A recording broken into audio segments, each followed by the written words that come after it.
got the one, the only JxmyHighroller. The craziest trade in NBA history, man. Let's get straight into it, bro. It's been a decade plus since I rapped to JxmyHighroller, man. But guess what? We back. Let's get right. Craziness. There aren't many things that can stop the entire NBA world in its tracks at 10 p.m. on a Saturday night. Did someone score 100 points? 10 p.m. on the west side? Cause I live on the east, man. I was sound asleep, man. I woke up, looked on Twitter, and I seen something that was detrimental. You feel me? He said 10 o'clock. He must be on the west.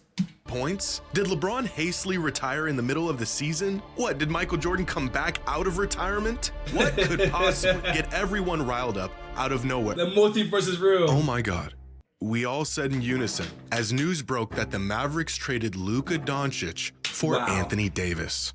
I couldn't believe what I was seeing. I figured this was just some big elaborate hack job, and I was waiting for follow-up tweets saying, false alarm, the Mavericks actually aren't brain dead. I can't believe you guys fell for it. But within minutes, it was clear that this trade was unfortunately very real, and the Mavericks are in fact out of their minds. The same player who Mark Cuban said he would rather leave his wife before giving up, the same player who was responsible for a third of the organization's finals appearances, the same player who by the grace of God miraculously fell into their lap 7 years ago, is now gone. And after looking at the reported details of this exchange, how it went down and who was involved, this is, without exaggeration, the most shocking trade in NBA history.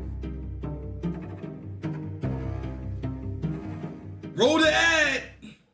Today's video is sponsored by Draft and Bet. And you can DraftKings app and only at Draft. JxmyHighroller never changed, my boy, never changed. Luka AD trade. Now that we've had about a day to digest the Luka AD trade, by now the reality of the situation should be setting in. It has not. A trade so insane that fans are now theorizing if the league did it for the sake of ratings. That's what I think. Imagine concocting a deal so heinous that your fans literally think you're doing it for clout. That is how crazy this trade is. And there's about... Hey, y'all think there's some truth in that, though? Me personally, I think it's truth in that. Okay, me personally. There's no way the Lakers get Luka Doncic, the guy who went to the finals last year. There's no way the Lakers get him. And there's no way Jimmy Buckets goes to the Warriors. That's crazy, bro. Both of the freaking, I don't know, it's so ridiculous, so crazy. I don't know how to put it into words. But I know what I mean, bro. Two iconic franchises, man. Two of the most notable franchises got two superstars on their team. Jimmy Butler, you know what I'm saying? I say superstar with lower cases, all right? Not upper cases, lowercase superstar. But it is what it is still. That's still crazy, man. And the NBA just went up. About a dozen reasons why this is legitimately the most shocking deal we have ever seen. First, according to multiple sources, none of the players even knew this trade was happening. Not Luka, not Anthony Davis, not even the Lakers GM LeBron James. As some sources put it, this deal materialized in the shadows. The deal materialized in the shadows. Y'all don't find this suspicious? We don't find this suspicious? In the shadows? What is this, the Illuminati? What do you mean in the shadows? And turns out this was the cleanest way this deal could have gone down. Because the next component that makes this truly the craziest trade to ever happen, Luka never requested a trade. He's been in Dallas his entire career, and outside of a few rumors, nothing suggested he wouldn't be a lifer in that organization. There wasn't any buildup, there wasn't any reports of a disgruntled Luka making demands. I think he did too, it just happened. Out of the blue, which is reason number 3. The Mavs just traded away a top 3 asset in the NBA without even shopping him. No bidding wars, no asking around and assessing other offers. They just made the call to the Lakers and accepted the deal. Can you imagine the haul Dallas would have got if they actually shopped Luka around the league for a couple of months? Oh, you want to give us Luka? Here is our entire franchise. The players, the coaches, the building, the staff, my firstborn child. Real talk, though. Real talk. Yo, Jimmy, talk to these niggas, man. You spitting facts, Jimmy. Take it all. Thanks for doing business. I'll figure out the details later. Facts. If Rudy Gobert is worth 2 starters, 5 first-rounders, and a pick swap. If Mikal Bridges is worth 5 first-rounders, a second-rounder, and a swap. If an aging Paul George is worth a rising SGA, 5 first-round picks, and 2 pick swaps, can you imagine what a prime Luka Doncic would have fetched to the right team? Crazy, man. Oh wait, I know. A 31-year-old Anthony Davis and a thank you note. Yo, this don't seem suspicious. Oh, no, Juan. It's the owners taking their power back. What? What? Yo, anybody who said that, bro, y'all need to educate yourselves, man. If the owners want to take their power back, like y'all suggesting, bro, they could have been did it. Like, but they're the owners. They're worth billions. They ain't worried about these dudes making 100 M's. What y'all niggas talking about? They don't care. Y'all think the players have power? Oh, you're sadly mistaken. It makes no sense. And that brings up reason number 4. The Mavericks were just in the finals last year. We've seen players sign with other teams after a finals run. We've seen players demand trades after a great season. But we have never seen a team willingly cough up a megastar after being just 3 games away from winning a championship. It's unthinkable, because reason number 5, it's Luka freaking Doncic. Crazy. You do not trade Luka Doncic. If you were to rank players in the NBA on their trade value, starting with the players who are the most untouchable, non-negotiable, hang up the phone, and down from there, Luka is probably 3rd or 4th on that list. Yo, why Tatum 5? Tatum should be at least 3, right? Why is Tatum 5? I'm confused, but all right. The only 2 players definitively ahead of him are Wemby and Jokic. Now just try to wrap your head around the deal a team would have to offer in exchange for Nikola Jokic, or what the Bucks would get in return for Giannis. Here's a hint, there isn't one, because they would never trade them away. The deal doesn't exist. Tim McMahon of ESPN reported that Dallas had 2 major concerns in regards of Luka's future with the franchise. The first one being his massive $345 million 5-year extension, which he would have been eligible for this summer, and the second concern being his health and conditioning. In other words, the man was out of shape. So let me get this straight. The Dallas Mavericks just traded away the best player of a He was out of shape. Yo, why we acting like Luka Doncic is walking around with the Zion belly? Like, why we acting like that, man? yo, y'all, like, even if he was overweight, y'all still didn't shop him. Y'all still ain't go around the league saying, yo, we don't want this guy, he fat as hell. Somebody get him off our hands, please. We don't want him, bro. He don't take his job seriously. He don't run on the treadmill like we want him to. What? Like, come on, bro. The writing's on the wall, man. It's on the wall, bro. Nico Harrison, this is an inside job, bro. Nico Harrison he's part of the Lakers organization, bro. All right? The NBA views are down, and the perfect way to get them up is to make the Lakers worldwide. The best worldwide player right now is number 77. It's an inside hit. Even if the Mavs was like, yo, we really want AD, and we really want to trade Luka to the Mavs. Even if that was the case, Adam Silver, he knew about it. How do you not? You the commissioner. You should have vetoed that immediately as soon as you seen Luka Doncic was going for 80 and some leftover batteries, bro, and a half Ian chip. You should have vetoed that, bro. Where your cojones at? Come on, man. Wasn't you under David Stern? Have you learned nothing? A generation, the future of their franchise, and the man that just got them to the finals on one leg because he put on a few pounds. For fuck's sake, Zion Williamson ate his way into load management, and he has spent the last 6 seasons in and out of rehab, and the Pelicans are still sticking by him. I don't know why. I Zion don't know why didn't deserve that stray. Seems like a nice guy. I wish him the best. But you get the point. We are now over a decade into the process, and the Sixers have yet to move on from Embiid. It's one thing for a franchise player to want out, to sign with another team if they aren't happy and the opportunity presents itself. But for a franchise to pull the trigger and get rid of a megastar in his prime because of Yo, Luka don't even look right in a Lakers jersey, bro. Like, he just doesn't. My eyes gotta get used to it, man. I ain't gonna lie. I'm so used to Luka. I'm so used to seeing Luka in a Mavs jersey. Seeing him in a Lakers jersey, it hurts my eyes, bro. I feel like I'm in a different timeline. Like I got knocked out my timeline and I went to another timeline. Like I don't feel like I'm in the right place. What's happening? Constant conditioning issues is criminal. There's really no precedent or great comparison for a trade like this. Because in the past, even when teams did trade a superstar, there was context behind those trades that at least made it seem justifiable. Either the star was exiting their prime and the team was trying to salvage some value before they inevitably left, or despite how good the star was, the team wasn't finding much postseason success and wanted to go in a different direction. Or the star was bound to leave anyways, made it known, and the team had no leverage, so they were essentially forced into the trade. This deal between the Mavs and the Lakers has none of those elements involved. Luka didn't request a trade, he's 25 years old in his prime, and the Mavericks championship window just opened up. Now, as a Blazers fan, I am painfully aware of how hard it is to get your hands on a true franchise player. Painfully aware. In our team's entire 55-year existence, we've had 3. The first one got hurt, the second one was incredible, the potential third one got hurt, and the actual third one was also incredible. That's about one superstar every 20 years.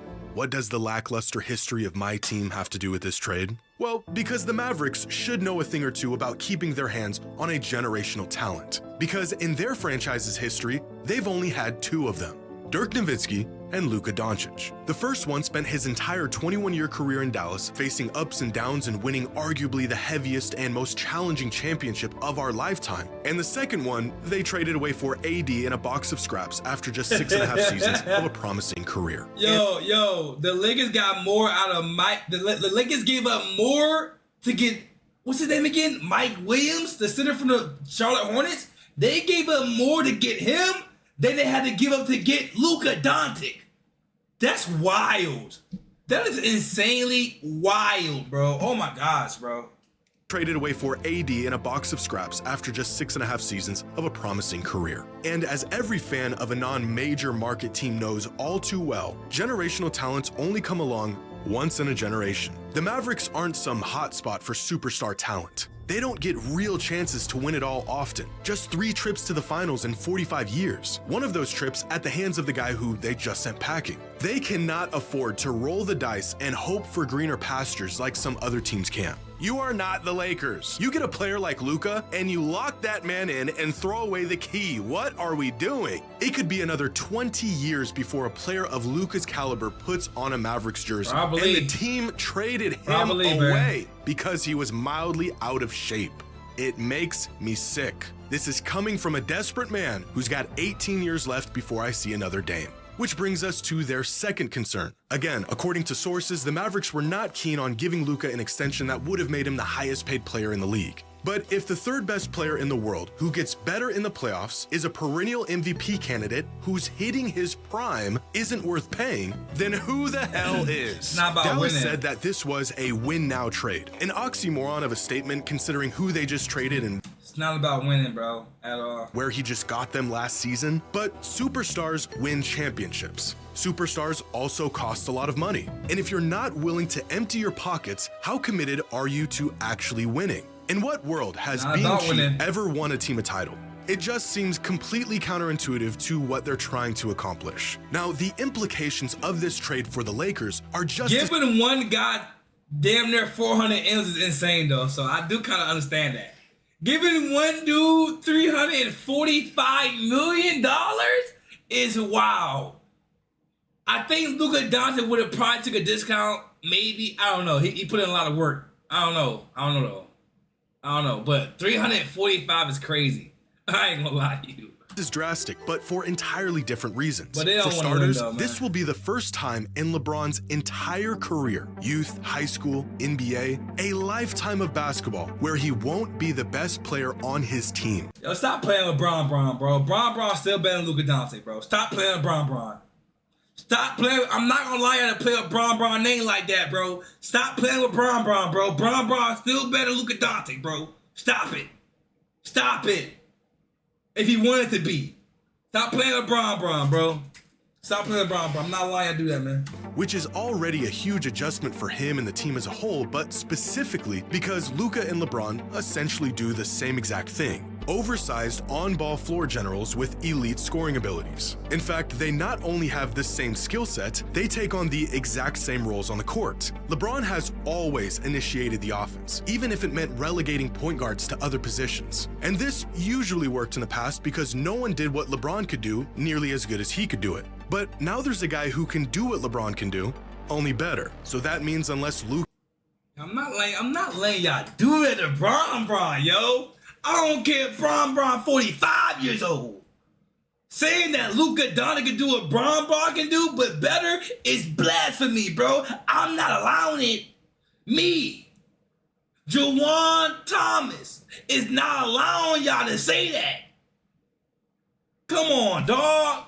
Luka and the Lakers are okay with him getting neutralized, LeBron will have to truly play off-ball and within the flow of the offense for the first time in about 2 decades. 2 LeBrons on one team. Sounds great in theory, probably a bit redundant. Which leads me to believe the Lakers are actually playing a longer game with this trade. Sources report that the Mavericks are the ones that approached LA with this trade. And despite the Lakers playing fairly well as of late, I think they knew their chances of winning another title with the LeBron-AD duo was getting slim. So with the option of trading away key pieces and tripling down on a 40-year-old LeBron to carry them to the promised land, or trade for a megastar that just showed up on their doorstep 5 minutes ago, they couldn't book AD's flight to Dallas quick enough. Which makes me think this move was the first step into the post-LeBron era in Los Angeles. As we all know, LeBron will more than likely retire within a season or two, and the Lakers needed a new face for their franchise. And they just got it. Inexplicably, miraculously, in the most Lakers way imaginable. I always wondered what LeBron's final years would look like, how he would go out, who would be around him, but never in my wildest dreams did I imagine it would be playing second fiddle to Luka Doncic in a Lakers jersey. All in all, it seems like the Mavericks won this trade, if you zoom way in and look at this in an 18-month window. But zoom out, and the Lakers are looking around asking themselves, Lakers are better now. They're better. They're better now, and they're better for the future, bro. All right? I don't like when people say, yo, if y'all look at it right now, man, like the Mavericks won this trade. Yo, what y'all talking about? Like, do y'all just be saying stuff? So you're telling me I trade a one-in-a-generational talent for a sidekick, Anthony Davis? No disrespect, but you're a sidekick. I trade a one-in-a-generational talent for a sidekick, nigga, and we got better? What are we talking about? Do we not know basketball? What are we talking about? In what year, since basketball was created, you trade a one-in-a-generational talent and the team got better? When did that happen? So why we saying that now? I don't understand. I don't get it, bro. I don't get it. How they just pulled off a bank heist. With AD, the Mavericks lineup looks good, possibly a winning formula. But the Lakers got Luka Doncic, and in 20 years, fans will look back and wonder how one of the greatest players of all time in his prime was traded away on a random Saturday night. I'll let him sneak it in there. Yo, I'll let JxmyHighroller sneak it in there, bro. All right, pause. That might sound a little wild, but I'll let him sneak it in there, bro. He said, how y'all let Luka Doncic, one of the best talents ever? All right, yo, relax. He's good, but too much glaze. Too much glaze on your chip, man. Chill out, man. I like Luka too, man, but he ain't better than Tatum, not yet. And wonder how one of the greatest players of all time. One of the greatest players of all time. Whoa. Calm it down, buddy. Not too fast. But great video, man, so I'm gonna allow it. Yo, JxmyHighroller always come through with a banger, bro. Let me know how y'all feel though, man. Like, what do y'all think this trade was all about? Cause this trade was not basketball trade at all. I know you gotta watch that Snoop Dogg shit, that nigga funny ASL. Snoop Dogg? I'll check it out, man.